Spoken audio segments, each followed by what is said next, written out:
A boy becomes a man when a man is needed. I've seen boys 40 years old because a man was never needed. You're about to hear a life-changing speech from Brian Tracy.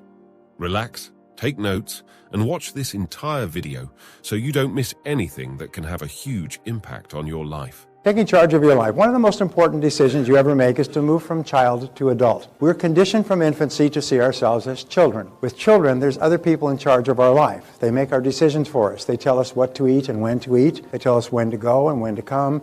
They buy our clothes for us, they take care of us, and so on. So we are conditioned, if we're not careful, we're conditioned to see that we are provided for by people other than ourselves, and that we are told to go here and come there, and go there and do this. We're conditioned to feel that we're supposed to be told what to do by big people, by other people. Most people never get over this. They never make the move from child to adult, and when they grow up, they think that somebody else should be taking care of them, a boss, an employer. Soon, and the worst of all is a government. The government should be providing for me, and I don't care how they provide. It doesn't matter what they do, but I think they should provide for me and take care of me. And so we remain children all our lives. Steinbeck wrote a story many years ago, which I was required to study in high school. It talks about a young man who now has to make a big decision, and she says, her friend says, but he's only a boy. She said, a boy becomes a man when a man is needed. I've seen boys 40 years old because a man was never needed. And it's the same thing. A woman becomes a woman when a woman is needed. And there are women 40 and 50 years old because a woman was never needed. They would continually look for someone else. So we say the slogan of the totally responsible person is, if it's to be, it's up to me. If it's to be, it's up to me. We do not look to other people as the solutions for our problems. And what we do is, Henry Ford said, never complain, never explain. In other words, if you're not happy with something, change it, but don't complain about it. Complaining is a sign of weakness, but it's also a sign of victimhood. A person who complains is saying, basically, I'm a victim. I'm a victim. Somebody was talking to the actor who plays Aaron in 24. I had lunch with him on Tuesday with Nathaniel Brandon. He was saying, and he's become a speaker as well, he's saying you can always tell when people have their lives out of control when they talk about what things that are being done to them. He did this to me. She did that to me. They did this to me. The company did this to me. He said they're always saying, I'm a victim. I'm weak. I'm little. I'm ineffectual. I'm a child. I'm a victim. I'm a victim. Please feel sorry for me. And what this does is that it guts your self-esteem. It just takes away all your motivation and all your self-confidence. So even the choice of words can be very bad. So we say there is a deep valley between maturity and immaturity called the valley of excuses. And this is one of my contributions. And we say that in life, you come to this valley, this canyon, and on this side is childhood and immaturity. And on this side is adulthood and maturity. And this is the canyon. And you come to this point, and you have to make a decision to take the big leap.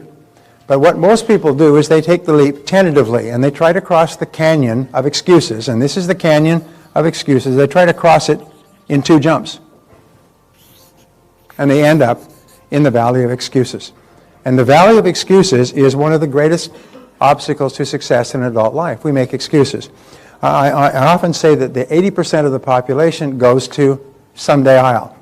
Whenever they think of a change they want to make in their life, they go to someday I'll. Someday I'll do that, and someday I'll write that down, and someday I'll buy that book, and someday I'll upgrade my skills and lose weight and get out of debt, and someday I'll change my lousy relationship, and so on.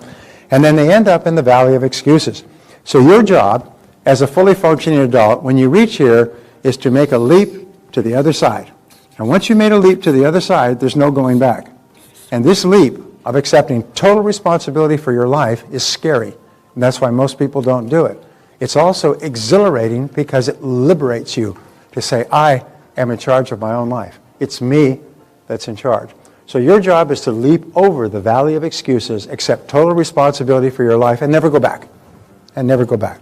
So we say that, we say, yeah, I hope I'm not getting ahead of myself. The disease excusitis, which is an inflammation of the excuse-making gland, is invariably fatal to success. The reason that people don't succeed is because they have excuses.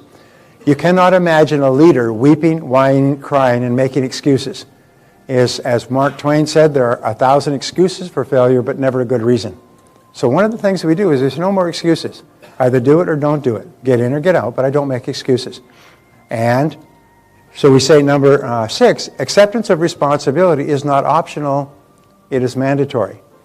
I mentioned this before, but I cannot be too emphatic, is that you can only give away control. You cannot give away responsibility. You remain responsible for yourself for your entire adult life.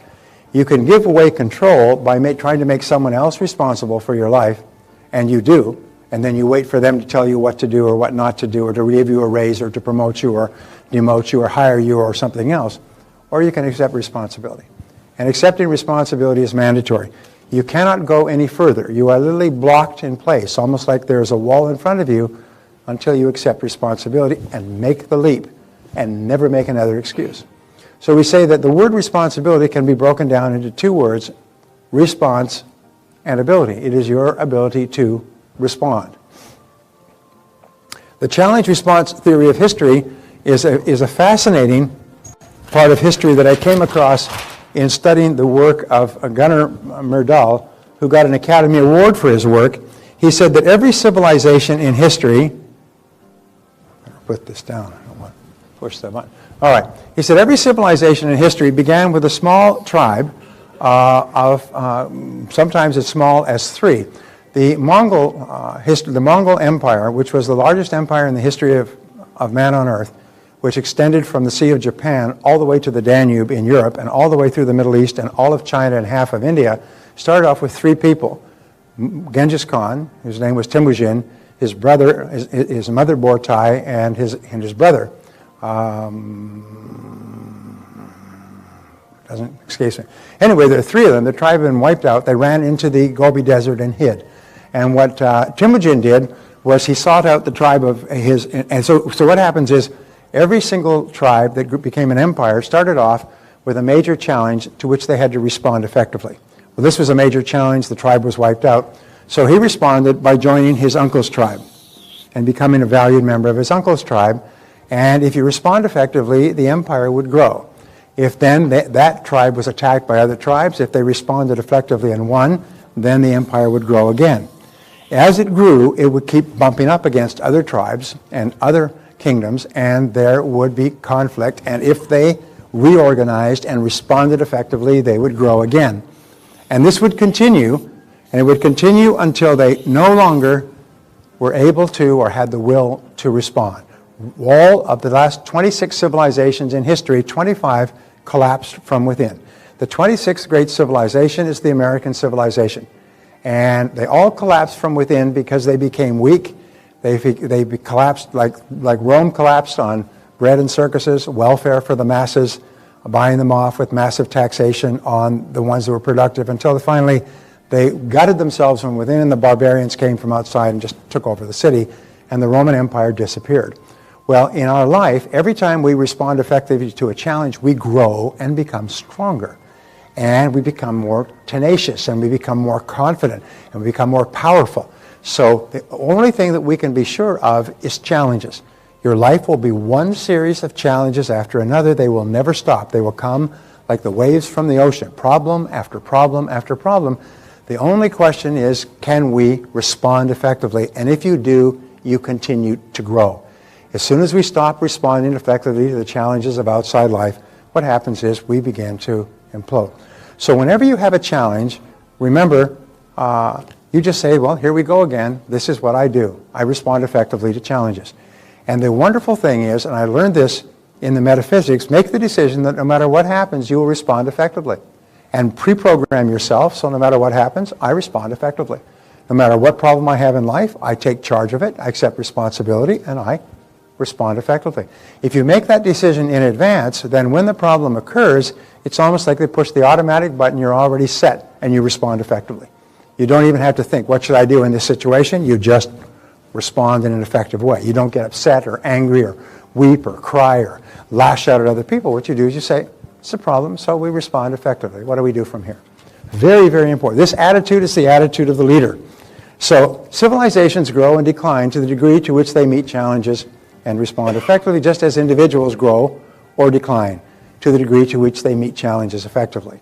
So there are 3 areas of life where responsibility is essential. First of all is the political area. The more you vote for politicians to do things for you, the more you give politicians control. And unfortunately, every civilization in history has elected politicians who promise to rob from Peter to give the money to Paul. And as they say, when someone promises to rob Peter and pay Paul, they will always have the support of Paul. Okay? And basically, this is modern politics in the Western world today. Japan has almost collapsed on this. Most of the other Western countries are in a state of bankruptcy or collapse because the politicians are too weak not to give people what they want, which is free money. So whenever you vote for somebody who promises to give free money to other groups, remember, they're going to get it from you. And what happens is the less money you have, the less power you have over your own life. The second area has to do with the economic world. The economic world is where you become an economic adult. As an economic adult, you take charge of your own career. You make your own career decisions. You don't hope that somebody else will give you a job and a place to sit and tell you what to do and what not to do. You see yourself as self-employed. You see yourself as in charge of your own personal career. I write on this on a regular basis. I do books and articles on it because there's so many people going through unemployment. And what they do is they go hat in hand and they say, please hire me. Please give me a place out of the cold. Please give me money for something, please. And instead of taking charge of their lives, they look upon someone out there who's supposed to be responsible for them. And this just makes you a child. And you switch the childhood focus from your parents to your boss, and your boss becomes your new parent. And the third area is health and wellness. As many of us do not take good care of our bodies, we expect the doctor to take care of us once we become sick. If there were no doctors, or if you were in a place where doctors were very hard to come by, you'd probably take much better care of your health. But responsibility, taking charge of your life, is very important because there's a direct link between responsibility and self-esteem. Is the more responsibility you accept, the more you like yourself and the more powerful you feel. The more you blame your problems on other people, the weaker you feel and the less you like yourself. The two go down in tandem. High responsibility, high self-esteem. Low responsibility, low self-esteem. Low self-confidence, low potential for realizing all that's possible for you. So we say the important key is this. You are always free to choose the quality of your emotional life. You're always free to choose the quality of your emotional life, your physical life, and your financial life. Now this is quite a remarkable thing. It's your choice. Barbara and I realized this many years ago. Our daughter, Christina, confronted us and said, she was under 13, 14, attractive, blonde, beautiful girl. Fathers have a sort of a soft spot for their daughters because fathers spend the first half of their lifetimes trying to get other people's daughters to do what we try to talk our daughters out of doing for the second half of our lifetime. And so we know that boys are no damn good. And so we're trying to protect Christina. And she sat us down and she lectured to us like we had been brought home from the home and we were just being lectured to as not very intelligent adults. She said, look, you can't watch me all the time. So you're setting up all these boundaries and markers and do this and you must call me here and everything else. You can't watch me all the time. I'm going to make my own decisions. You just have to trust that you've raised me well enough so that I'll make good decisions for myself. And Barbara and I realized that she was right. And we said, okay, from now on, you make your own decisions, and whatever decisions you make, we'll support you 100%. And that's just become the mantra in our family. Whatever decisions you make, we support you 100%. And I have a little joke with my children. I say, I've never forced you to do anything, and I've never forbidden you to do anything. And they have to agree. I've never forced you, you must do this, and I've never forbidden you, you cannot do that. Unless, of course, they want to spend enormous amounts of my money, in which case we just have to have a longer conversation. But I've always encouraged them to make their own decisions. And I've not always agreed with their decisions, but I always back them 100%. And most of the decisions that they've made have turned out to be very good decisions. It's amazing how good their decisions are when they are responsible for making their own decisions. And wouldn't you agree with that? Would you agree? Okay. My son is here, and he told me not to call him out, so I won't mention. So I won't mention that he's here. I won't mention that my son is here. He could be sitting right next to you. You never know which one he is in this room. All right, so you're always free to choose the quality. You're always free to make your own decisions, and that's important. You mean I can make my own decisions? Yes, you can make your own decisions. When I was growing up, I was always told, do this, do that, do this, do that, and I hated it. And so in my family, everybody's encouraged to make their own decisions, and my deal is whatever decision you make, I back you 100%. And there's nothing more wonderful, I think, than for people to know that the important people in their lives back them 100%. Does that mean that you always make good decisions? No, but you always know that you're backed 100%. And you know that if it's your decision, it doesn't work out, they'll change that decision very fast. They will reverse themselves very quickly if it's their decision.